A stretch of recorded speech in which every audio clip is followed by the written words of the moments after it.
আপনি দিনের বেলা উপরের দিকে তাকালে একটা সূর্য দেখবেন।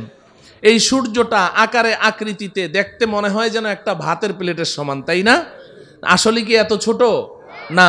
বিজ্ঞান আমাদেরকে ধারণা দিয়েছে যে এই সূর্যটা এই পৃথিবীর চেয়ে 13 লক্ষ গুণ বড়। সুবহানাল্লাহ বলেন। কত বড়? 13 লক্ষ গুণ বড়। এই পৃথিবীর সাথে আরো 13 লক্ষটা পৃথিবী এই সমান জোড়া লাগান, যত বড় হবে সূর্যটা এত বড়। সুবহানাল্লাহ বলেন। প্রশ্ন হলো, এত বিশাল সূর্য দেখা যায় এত ছোট একটা ভাতের থালার সমান, ঘটনা কি? এত ছোট কেন দেখা যায় বলেন তো? অনেক উপরে, বলেন অনেক উপরে। প্রশ্ন হলো সূর্যটা কত উপরে আছে? বিজ্ঞান আমাদেরকে ধারণা দিয়েছে যে এই সূর্যটা এই জমিন থেকে 9,30,00,000 মাইল উপরে আছে। সুবহানাল্লাহ বলেন। কত উপরে বলেন? 9,30,00,000 মাইল। মুখে তো বলে ফেললাম, কল্পনা করা যায়? 9,30,00,000 মাইল উপরে সূর্য। আচ্ছা যাই হোক, এই সূর্যের দেশে যদি আপনি চলে গেলেন 9,30,00,000 মাইল উপরে, সেখানে গিয়ে কি আমাদের আসল বাড়ি জান্নাতের কোনো সন্ধান পাওয়া গেল? তাহলে আরো উপরে যেতে হবে। যেহেতু আল্লাহ বলেছেন উপরে আছে, তাহলে উপরে আরো উপরে যেতে হবে। চলেন উপরে যাই। সন্ধ্যাবেলা আপনি উপরের দিকে তাকান, দেখবেন যে মিটমিট করে জ্বলছে জোনাকি পোকার মতো। এগুলো কি? তারা। আচ্ছা ভাই বলেন তো দেখি, এই তারাগুলো আকারে আকৃতিতে এই জোনাকি পোকার সাইজ নাকি আরেকটু বড়? তারাগুলো কত বড়? তারাগুলো কত বড়? বিজ্ঞান বলছে যে আকাশের এক একটা নক্ষত্র, এক একটা তারা পৃথিবীর চেয়ে নয়, পৃথিবীর চেয়ে নয়, আকাশের এক একটা তারা সূর্যের চেয়ে লক্ষ কোটি গুণ বড়।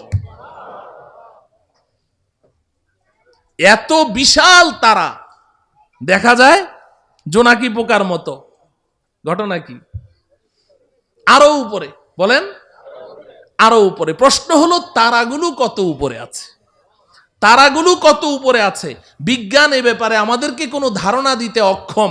তবে অনেক গবেষণা করে বিজ্ঞান একটা তারার সন্ধান বের করেছে, যেটা পৃথিবীর সবচেয়ে কাছে, সবচেয়ে নিচের যেই তারকাটি, জমিনের সবচেয়ে কাছে, এটার নাম বিজ্ঞান দিয়েছে প্রক্সিমা সেন্টারাই।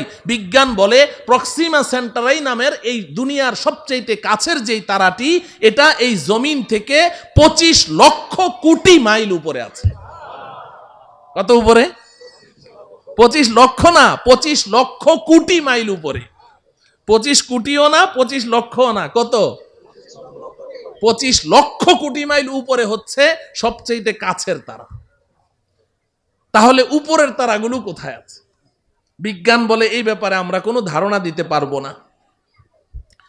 তাফসিরে রুহুল বায়ান নামে একটি কিতাব আছে, তাফসিরের কিতাব। তাফসিরে, বলেন রুহুল বায়ান, তাফসিরে রুহুল বায়ান। এই কিতাবের মধ্যে আছে, আল্লাহর কুদরত বুঝার জন্য বলছি, আমাদের বিবেকের মধ্যে এতটুকু ধারণ ক্ষমতা নেই বুঝার মতো, আল্লাহর কুদরত একটু বুঝার জন্য বলছি। এই যে স্টেজে লাইট জ্বলছে, এই যে আলো জ্বলছে, এই আলো দৌড়ায় কি দৌড়ায় না? আলো দৌড়ায় না? আপনি টর্চ অন করেন, টর্চ লাইট, সাথে সাথে আলোটা দেখবেন ওই দেয়ালের গায়ে দেখা যাচ্ছে। দৌড় মারলো কিনা? কত মাইল স্পিডে? আলোর গতি কত বলেন? প্রতি সেকেন্ডে, ঘন্টায় না, প্রতি সেকেন্ডে 1,86,000 মাইল দূরে চলে যায় আলো। আপনি চোখের পলক মেরেছেন না, এই চোখের পলকে আলোটা কত দূর চলে যায়? 1,86,000 মাইল। একটু কল্পনা করেন আল্লাহ পাকের কুদরত কত, শক্তি কত। এই আলোর গতিটা মনে রাখেন। এবার তাফসিরে রুহুল বায়ানের মধ্যে আছে, আল্লাহ রব্বুল আলামিন আকাশে এমন অসংখ্য অগণিত তারা সৃষ্টি করেছেন। যেই দিন আল্লাহ পাক ওই তারাগুলোকে সৃষ্টি করেছেন, কত হাজার বছর আগে সৃষ্টি করেছেন আল্লাহ ছাড়া কেউ বলতে পারবে না। যেই দিন ওই তারাগুলো সৃষ্টি করেছেন, ওই দিন প্রত্যেকটা তারা তাদের নিজ নিজ আলো পৃথিবীর দিকে ছেড়ে দিয়েছে। ওই আলোগুলো দৌড় শুরু করেছে প্রতি সেকেন্ডে 1,86,000 মাইল স্পিডে দৌড় শুরু করেছে। আজও সেই আলো পৃথিবীর দিকে দৌড়াচ্ছে, আজও দৌড়াচ্ছে, এখনো পর্যন্ত পৃথিবীতে এসে পৌঁছতে পারে নাই। অতএব কল্পনা করে দেখুন যে আকাশের তারাগুলো কোথায় আছে। আল্লাহ। আচ্ছা, সেই আকাশের তারা যেখানে আছে সর্বোচ্চ তারা ওই পর্যন্ত গেলাম, কিন্তু আসল বাড়ির কোনো খোঁজ খবর পাওয়া গেল? হ্যাঁ, তাইলে আরো উপরে যেতে হবে। যেতে রাজি? এই জমিন থেকে সবার উপরে যেই তারাটি আছে এর উপরে আর কোনো তারা নেই, সৌরজগৎ শেষ, এরপরে মহাশূন্য শুরু হয়ে গেছে। এই জমিন থেকে সবার উপরে যেই তারাটি আছে ওই পর্যন্ত আপনি যেই পরিমাণ পথ অতিক্রম করলেন, সবার উপরের তারাটা পার হয়ে আরো ঠিক এই সমপরিমাণ মহাশূন্য পাড়ি দিয়ে আপনি যদি উপরে যেতে পারেন, সেখানে গিয়ে পাবেন প্রথম আসমানের তলা। কি পাওয়া যাবে? প্রথম আসমানের তলা পাওয়া যাবে।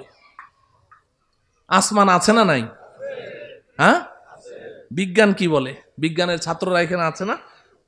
বিজ্ঞান তো আসমানকে স্বীকার করে না। বিজ্ঞান বলে আকাশ বলতে কিছু নেই। আল্লাহ, আকাশ আছে তো? বিজ্ঞান অস্বীকার করলো যে। একটা গল্প শুনবেন। আমি তখন হেফজখানায় পড়ি, আমাদের ওস্তাদজির মুখে শুনেছি। এক বুড়ি, তার পৃথিবীতে একটা পুত্র সন্তান, আর কেউ নেই। ওই পুত্র সন্তানটাই তার অন্ধের যষ্টি, ওইটাই তার সম্বল। অনেক শখ করে ওই বুড়ি তার ছেলেকে বিয়ে করিয়েছে, তবে পুত্রবধূ সর্বসাকুল্যে 1.5 হাত লম্বা। কত? 1.5 হাত লম্বা মানুষদেরকে আপনারা কি বলেন? বাউন, বামুন, বাইট্টা। আচ্ছা বলেন, বামুন বলেন, ওই ময়মনসিংহের ওইদিকে বামুন বীর বলে, তো বাইটটা। এখন 1.5 হাত লম্বা পুত্রবধূ। তো একদিন বুড়ি পাকঘরে বসে রান্না করছে, তরকারি চুলায়, এখন পানি ঢালবে, কলসি নাড়া দিয়ে দেখে 1 ফোঁটা পানিও নেই। তো বৌমাকে ডাকলো, বৌমা কলসিটা নিয়ে যাও, পুকুর থেকে 1 কলসি পানি নিয়ে আসো, তাড়াতাড়ি আসো, চুলায় কিন্তু তরকারি, তাড়াতাড়ি আসো। বৌমা পানি আনতে গেছে তো গেছে, আধা ঘন্টা পার, বৌমা আর আসে না। বুড়ি চিৎকার করে বলছে, বৌমা পানি আনতে তো 5 মিনিট লাগে, তুমি আধা ঘন্টা পর্যন্ত করছোটা কি? তরকারি পুড়ে ছাই, আজকে কপালে আর তোমার খাবার জুটবে না, তুমি গেলে কোথায়, মরলে নাকি? বৌমা পাশের রুম থেকে চিৎকার দিয়ে বলে, আম্মা আমি 5 মিনিটেই তো পানি নিয়ে এসেছি, তো দিচ্ছ না কেন? কয়, আম্মা একটা অ্যাক্সিডেন্ট হয়ে গেছে। কি অ্যাক্সিডেন্ট হলো? বলে যে, আম্মা বিয়ের সময় আপনি না আমাকে একটা স্বর্ণের চেইন দিয়েছিলেন। বলে, হ্যাঁ, ওই চেইনটা ছিঁড়ে কলসির মধ্যে পড়ে গেছে। তো হয়েছেটা কি? কলসির মধ্যেই তো পড়েছে।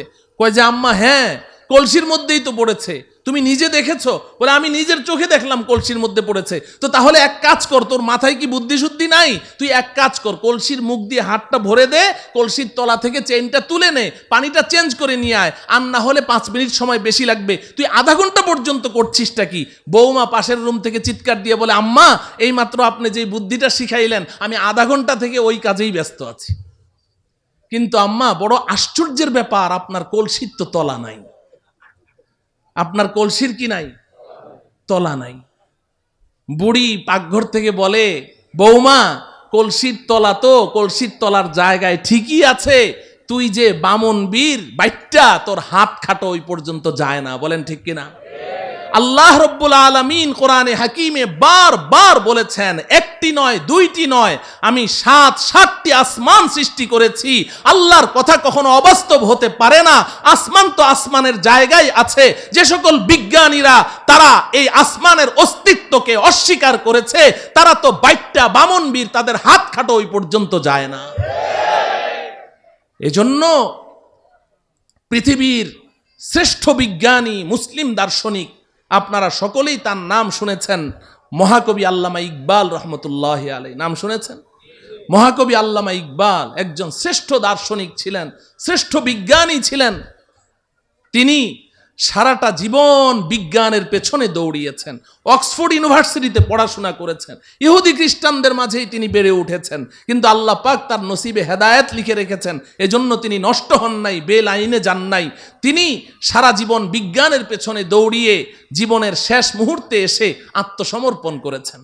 সারেন্ডার করেছেন, তিনি স্বীকার করেছেন বিজ্ঞান মানেই হচ্ছে একটা ধোঁকা, বিজ্ঞান মানেই হচ্ছে একটা মরিচিকা। কারণ বিজ্ঞান সকালে এক থিওরি দেয়, বিকালে ওটাকে অস্বীকার করে যে না ওটা ঠিক নাই, আবার নতুন থিওরি দেয়, আবার পরের দিন ওটাকে অস্বীকার করে, আবার নতুন থিওরি দেয়। আমরা এক সময় শুনেছি যে বিজ্ঞান এক সময় জোরে সোরে দাবি করেছে যে সূর্য ঘুরে, পৃথিবী ঘুরে না, সূর্য ঘুরে, পৃথিবী ঘুরে না। এরপর মাঝখানে আরেক দল বিজ্ঞানী কিছুদিনের জন্য আবিষ্কার হলো, তারা এসে বলল যে না আগের বিজ্ঞানীদের থিওরি ভুল। বলে সঠিকটা কি? কয় যে পৃথিবী ঘুরে, সূর্য ঘুরে না।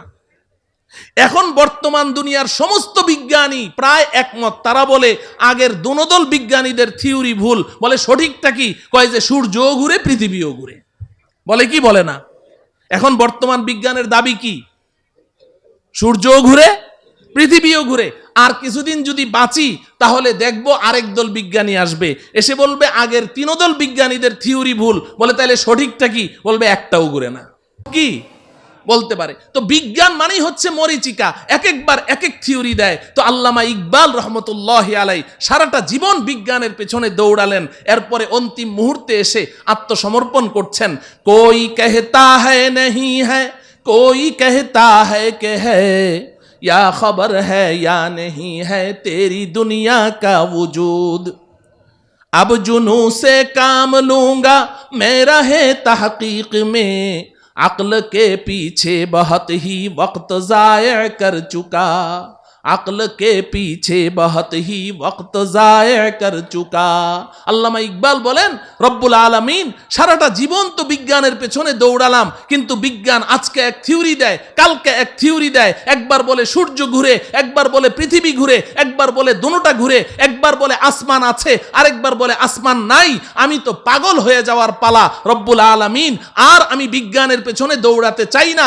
এখন আপনার কাছে জীবনের অন্তিম মুহূর্তে আমার একটাই দরখাস্ত, अब जुनू से काम लूंगा मैं रहे तहकीक में, अक्ल के पीछे बहुत ही वक्त जाया कर चुका। রব্বুল আলামিন এখন আর আমি বিজ্ঞানের মাধ্যমে কোনো জিনিস যাচাই করতে চাই না, এখন আমি আপনার কিতাব কোরআনের মাধ্যমে যাচাই করতে চাই। আপনি যেটা বলবেন ওটাকেই বিশ্বাস করতে চাই, এবং আপনি আমাকে ওই বিজ্ঞানীদের দল থেকে বের করে ওই সমস্ত বান্দাদের অন্তর্ভুক্ত করে দেন যেই বান্দাদেরকে দুনিয়ার মানুষ আপনার পাগল মনে করে, আমাকে ওই পাগলদের অন্তর্ভুক্ত করে দেন। আসমান আছে না নাই? কতদূর গেলাম? প্রথম আসমানের তলা মনে আছে তো? তো প্রথম আসমানের তলা পর্যন্ত না গেলাম, কিন্তু আসল বাড়ি জান্নাতের কোনো খোঁজ খবর পাওয়া গেল? আরো উপরে যাওয়া লাগবে। এই জমিন থেকে প্রথম আসমানের তলা পর্যন্ত যতটুকু পথ আপনি পাড়ি দিয়েছেন, ভালো করে বুঝেন, এই জমিন থেকে প্রথম আসমানের তলা পর্যন্ত যতটুকু পথ পাড়ি দিয়েছেন, প্রথম আসমানটা মোটাও এই পরিমাণ। সুবহানাল্লাহ বলেন। প্রথম আসমানটা মোটাও এই পরিমাণ। এরপর প্রথম আসমান থেকে দ্বিতীয় আসমানের দূরত্ব এই পরিমাণ, দ্বিতীয় আসমানটাও মোটা এই পরিমাণ। এইভাবে আপনি উপরের দিকে যেতে থাকেন, তৃতীয় আসমান আবার মহাশূন্য, চতুর্থ আসমান আবার মহাশূন্য, পঞ্চম আসমান আবার মহাশূন্য, ষষ্ঠ আসমান আবার মহাশূন্য, সপ্তম আসমান। এই জমিন থেকে সপ্তম আসমানের ছাদ পর্যন্ত যতটুকু পথ আপনি অতিক্রম করেছেন, সপ্তম আসমান পার হয়ে আরো ঠিক এই সমপরিমাণ মহাশূন্য পাড়ি দিয়ে আপনি যদি উপরে যেতে পারেন, সেখানে গিয়ে পাবেন সিদরাতুল মুনতাহা। কি পাওয়া যাবে? সবাই আমার সাথে বলেন সিদরাতুল মুনতাহা। সিদরাতুল মুনতাহা এই নামটা মনে রাখতে হবে, বাড়ির ঠিকানা তো সিদরাতুল মুনতাহা। এবার আল্লাহ রব্বুল আলামিন আমার আপনার আসল বাড়ি, আমার আপনার আব্বা আম্মার বাড়ি, আমাদের পৈতৃক সম্পত্তি জান্নাতের ঠিকানা বলে দিচ্ছেন। ইনদা সিদরাতিল মুনতাহা ইনদাহা জান্নাতুল মাওয়া। এই দুনিয়ার মুসলমান শুনে রাখো, আমি তোমাদের জন্যে, আমার ইমানদার পরহেজগার বান্দাবান্দীদের জন্যে আমি যেই বিশাল জান্নাত তৈরি করেছি, এই জান্নাতটা আমি আল্লাহ সিদরাতুল মুনতাহার নিকটে তৈরি করে রেখেছি। কোথায়? সিদরাতুল মুনতাহা। বলেন, সবাই বলেন সিদরাতুল মুনতাহা। বাড়ির ঠিকানা জানা লাগবে না, বাড়ির এলাকার নাম জানতে হবে। আমাদের বাড়ির এলাকার নাম কি? সিদরাতুল মুনতাহা। আল্লাহ রব্বুল আলামিন বলছেন ওই সিদরাতুল মুনতাহার নিকটে আমি আল্লাহ জান্নাত নামের বাড়ি তৈরি করে রেখেছি। মুহতারাম হাজরিন, আমাদের দেশের কিছু নষ্ট ভ্রষ্ট নাস্তিক দাবিদার কিছু ছেলেরা, এরা এই মাঝে মধ্যে উল্টাপাল্টা কিছু বকাবকি করে কোরআন হাদিস ইসলাম ঈমান সম্পর্কে, আল্লাহ রসুল সম্পর্কে। এই ভ্রষ্ট নষ্ট ছেলেগুলো তারা বলে জান্নাত বলতে কিচ্ছু নাই। জান্নাত আছে না নাই? এখন ওরা জান্নাতকে অস্বীকার করে কেন জিজ্ঞাসা করেন, বলবে যে আমাদের নাস্তিকদের একটা থিওরি আছে, যা চোখে দেখি না তা বিশ্বাস করি না। নাস্তিকরা যা চোখে দেখে না তা বিশ্বাস করে না, এটা ওদের দাবি। তো বলে যে আমরা পৃথিবীর উত্তর থেকে দক্ষিণ মেরু, পূর্ব থেকে পশ্চিমে, উপরে যেতে যেতে চাঁদের দেশ মঙ্গল গ্রহ সবই তো ঘুরলাম, কই জান্নাত তো কিছুই দেখলাম না, এই জন্য জান্নাত বলতে কিচ্ছু নাই। নাউজুবিল্লাহ বলেন। আচ্ছা বলেন, জান্নাতটা কোন জায়গায় আছে? সিদরাতুল মুনতাহা। সিদরাতুল মুনতাহা কোথায় আছে বুঝলেন তো? তো এখন এই নাস্তিকগুলো এই ঢাকার শাহবাগ চত্বরে বসে বসে ওখান থেকে বুঝি সিদরাতুল মুনতাহা দেখা যাবে? হ্যাঁ, তো দুনিয়াতেও তারা জান্নাতকে অস্বীকার করেছে, সিদরাতুল মুনতাহা পর্যন্ত পৌঁছতে পারল না, দুনিয়াতে অস্বীকার করেছে। আখিরাতেও তারা জান্নাতের কোনো ঘ্রাণও পাবে না। আমরা ইনশাআল্লাহ দুনিয়াতে যেহেতু আমরা বিশ্বাস করেছি, আমাদের জান্নাতের বাড়ির সন্ধান লাভ করেছি, আল্লাহর কথা বিশ্বাস করেছি, রসুলের কথা বিশ্বাস করেছি, আব্বাজান হযরতে আদমের কথা বিশ্বাস করেছি, ইনশাআল্লাহ পরকালে আমরা আমাদের আসল বাড়ি জান্নাতের মালিক হবই হব ইনশাআল্লাহ। আল্লাহ রব্বুল আলামিন আমাদের সবাইকে আমাদের আসল বাড়ি পর্যন্ত অতি নিরাপদে পৌঁছার তৌফিক দান করুন।